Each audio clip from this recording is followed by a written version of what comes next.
తెలంగాణ ప్రజలకు నమస్కారం. ఈరోజు తెలంగాణ గడ్డ మీద మరొక్కసారి దళిత సామాజిక వర్గానికి ఘోరమైన అవమానం జరిగింది.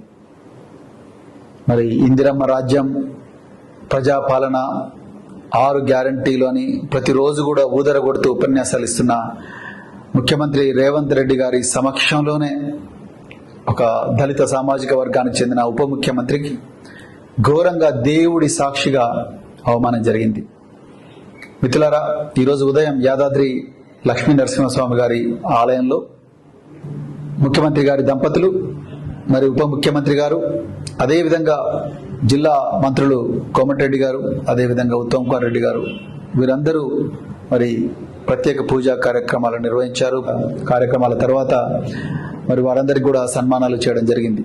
ఇక్కడ విషయం ఏంటంటే, మరి ముఖ్యమంత్రి గారి దంపతుల తర్వాత మరి ప్రోటోకాల్ ప్రకారం ఉప ముఖ్యమంత్రి గారు వస్తారు, అదేవిధంగా జిల్లా శాఖ మంత్రులు వస్తారు. మరి ఈరోజు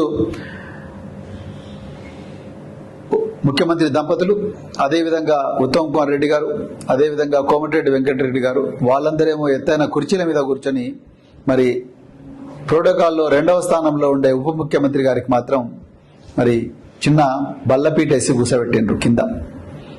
అంటే నేనేమంటానంటే, తెలంగాణ పిల్లలందరూ కూడా దయచేసి గుర్తించాలి, కాంగ్రెస్ పార్టీ మొదటి నుంచి కూడా ఇదే విధంగా వెక్కిరిస్తా ఉన్నది పేద సామాజిక వర్గాలను.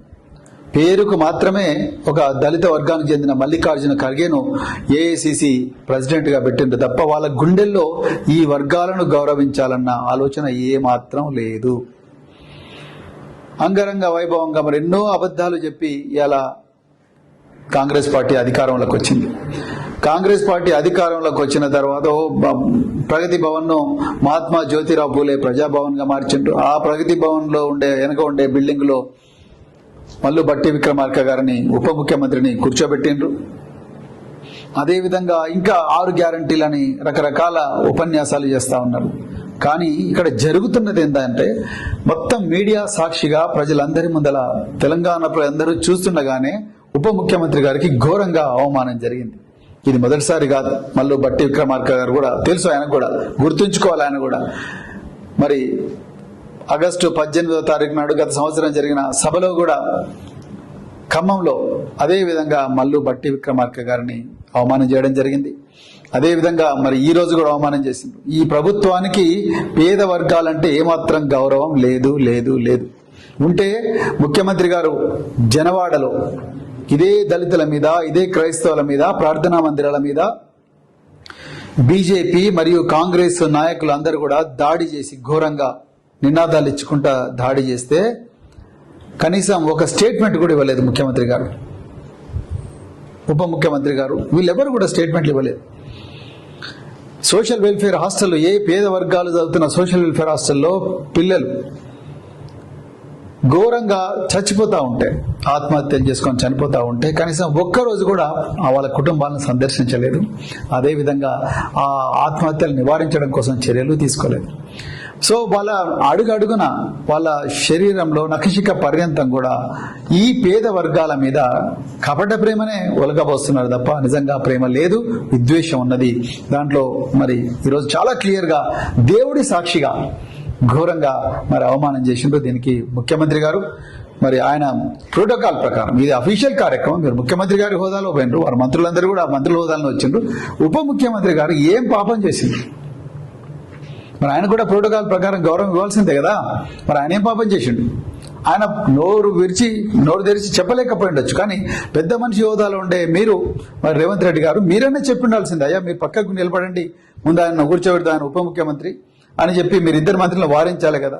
ఇక మొత్తం మాదే అధికారం, మేమే చేస్తాం ఏదైనా, ఇక మా చేతుల్లోనే ఉంటుంది అంతా. మీరు నామకే వస్తే మీకు ఉప ముఖ్యమంత్రి పోస్ట్ ఇచ్చినాం, నువ్వు ఎక్కడ వేసిన, ఎక్కడ ఏ మూలన పడుంటు నువ్వు అంతే అన్నట్టుగా మీరు ఇదొక్కటేసారి కాదు, ఇంత ముందు కూడా చాలా సార్లు ఆ విధంగా మీరు మీ అహంభావం ప్రదర్శించిండ్రు.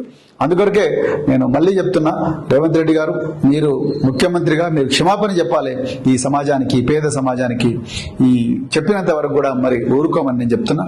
మీకు అసలు ఇంత ఘోరమైన అవమానం మరి ఎప్పుడు కూడా చరిత్రలో జరిగిన, అది దేవుడి సాక్షిగా ఆ పవిత్రమైన ప్రార్థనా మందిరాల్లో ఇలాంటి ఘోరమైన అవమానం జరగడం అనేది చాలా చాలా బాధాకరమైన విషయం.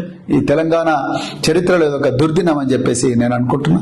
సో మరి తెలంగాణ పిల్లలందరూ కూడా దీన్ని గమనించాలని చెప్పి, అదేవిధంగా ఈ దోపిడీ కాంగ్రెస్ పార్టీకి, ఈ పేద వర్గాల మీద అహంభావాన్ని ప్రదర్శిస్తున్న ఈ కాంగ్రెస్ పార్టీకి బుద్ధి చెప్పాలని చెప్పేసి కూడా ఈ సందర్భంగా తెలంగాణ ప్రజలందరినీ కోరుకుంటూ, దళితుల ఆత్మగౌరవం, బహుజనుల ఆత్మగౌరవం కోసం బహుజన్ సమాజ్ పార్టీ నిరంతర పోరాటం చేస్తుంది. వాళ్ళ ఆత్మగౌరవాలు పునాదిగానే, దళిత ఆత్మగౌరవం లక్ష్యంగానే, పేద వర్గాల ఆత్మగౌరవం లక్ష్యంగానే, బహుజనుల ఆత్మగౌరవం లక్ష్యంగానే ఈ పార్టీ మరి రాజకీయాల్లోకి వచ్చింది. తప్పకుండా వాళ్ళ ఆత్మగౌరవం కోసం, ఆత్మగౌరవ రక్షణ కోసం బహుజన్ సమాజ్ పార్టీ నిరంతరం పోరాటం చేస్తుంటుందని చెప్తూ మరొకసారి మీ అందరికీ కూడా ధన్యవాదాలు చెప్తున్నాను.